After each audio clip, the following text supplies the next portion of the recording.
사망지점 코마 상태의 국민의힘을 반드시 살려내겠다며 혁신위원장을 수락하셨는데 불과 5일 만에 사퇴하셨습니다. 왜 그러셨어요? 우선 첫 번째로는 가장 중요한 게 사실은 인적 쇄신 아니겠습니까? 그런데 그것 자체를 거부를 당했습니다. 그다음 또 두 번째로는 인선을 발표하겠다는 겁니다. 그것도 이제 제가 안 된다고 분명히 의사를 밝혔음에도 불구하고 강행을 했습니다. 그러면 이제 제가 더 이상 거기서 할 수 있는 일은 없다 이렇게 판단한 거죠. 근데 그 보통 혁신위원장 이런 제안이 왔을 때 수락할 때는 보통 조건을 내세우지 않습니까? 예, 그렇습니다. 그래가지고 뭐 인적 청산 반드시 해야 된다. 그래야만 내가 이걸 받을 수가 있다. 이런 얘기는 없었습니까? 예, 그러니까 전반적으로 모든 혁신안들은 다 받겠다고 하고 송원대 직접 말이 이랬습니다. 최고 수준의 혁신을 하겠다고 대국민 약속을 했습니다. 그거는 개인적으로 이렇게 약속한 것보다 훨씬 더 강력한 것 아니겠습니까? 그래서 저는 당연히 그런 것들이 다 관철될 수 있을 거라고 생각했죠. 그런데 좀 불편하실 수는 있겠지만 질문을 드리자면은 원래 혁신위원장을 제안하신 분들이 그 인적 쇄신이라는 첫 번째 안을 받으실 거라고 기대하신 거예요? 저 두 가지로 말씀드릴게요. 제가 내정됐다고 이 원내대표가 발표를 한 날이 7월 2일입니다. 네. 근데 7월 1일 날 저도 예상치 못하게 갑자기 거기에 대해서 이제 제안을 받았습니다. 그래서 수락을 했는데요. 권성동 전 대표와 이야기를 나눴던 날은 그 전날인 6월 30일입니다.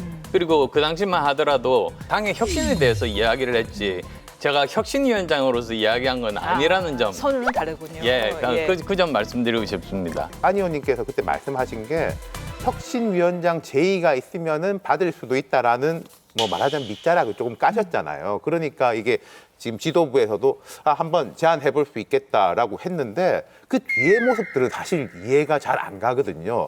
최고 수준으로 해주겠다라는 그 추상적인 말 정도만 받고 수락을 하신 건가 싶단 말이죠. 안철수 의원이 그 혁신위원장을 수락을 했지만 처음부터 일을 할 수 있는 여건이 안 됐어요. 그러니까 뭐 전권을 주겠다 말로나 했지만 전권의 그 반권도 주지 않는 그런 상황이었습니다. 뭐였냐면 예를 들면 이런 거죠. 뭐 혁신위원을 선정하는 데 있어서 안철수 위원장의 의견이 거의 반영되지 않은 거예요. 송원석 원내대표는 모초소년을 강력히 지원하고 또 용산 출신인 이재선 여의도 연구원 부원장 결국 혁신위원이 됐죠. 그러니까 안철수 의원 입장에서 혁신위원장을 할 수 있는 여건조차 손발을 부터 묶어버리는 상황에서 무슨 일을 할 수 있겠습니까? 아니, 그러니까 이런 것들은 다 과거의 일입니다. 이제 지나간 일이고 이제부터가 저는 중요하다고 생각해요. 오히려 당대표에 도전해서 당대표가 된다면 직접 혁신을 하겠다. 그런 뜻에서 이렇게 더 능동적으로 앞으로 더 전진한 겁니다. 그런데 여기에 대해서 권성동 의원이 사실은 원래부터 당대표 출마 가능성이 있었는데 별로 가능성이 없어 보이니 혁신위를 수락했다가 이제와 한동훈 전 대표의 출마 가능성이 낮아지자 뒤늦게 말을 번복한 것이다라는 이야기도 있거든요. 아니, 솔직히 그거는 뭐 어떻게 생각해요? 철저하게 예. 제가 반박이 가능한 것이 처음부터 이 혁신위원장을 받을 때 저는 전당대회에 출마하지 않겠다고 선언을 했습니다. 맞아요. 그런 생각이 없었습니다. 전당대회로 이제 방향을 이제 바꾼 다음에는 오히려 한동훈 대표도 나오라고 왜냐하면 지금 나올지 안 나올지 계속 이렇게 좀 저울질하고 있는 모습이 국민들께 굉장히 피로감을 주고 있지 않습니까?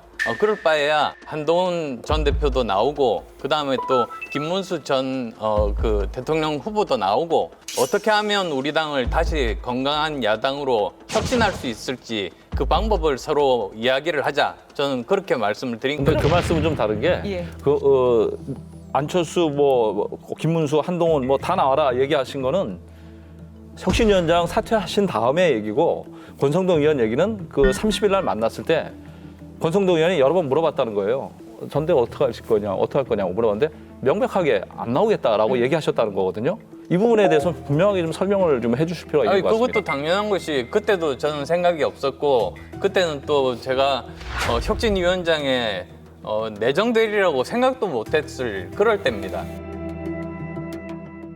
제가 좀 선의로 안철수 의원님을 좀 편들어주면 조건이 바뀌고 상이 바뀌니까 나가는 거는 뭐 충분히 이해가 됩니다. 다만 이런 건 하나 이제 질문을 드리고 싶어요. 그러니까 혁신위원장을 그렇게 물러나면서 동시에 출마를 얘기를 하니까 안 의원님의 진정성을 이제 오해하기 시작하는 거죠. 그러니까 예를 들면 차라리 한 일주일 정도를 이 쌍권 두 사람의 사태를 놓고 당 주류하고 투쟁하면서 거기서 약간 뭐 희생하든 뭐 아니면 관철하든 이 모습을 한 일주일 보이고 도저히 안 되겠다. 내가 그러면 진짜 당대표를 나가겠다. 이렇게 가는 거하고 바로 그냥 사퇴와 동시에 당대표를 나가니까 아마 반대쪽에서는 이거를 좀 발판 징검다리 삼은 거 아니냐 이런 오해가 나온 것 같습니다. 제가 동의하지 않는 그런 그 인선안에 대해서는 제가 도저히 받을 수가 없기 때문에 그때 그만두는 것이 저는 적합하다. 제 판단은 그랬습니다.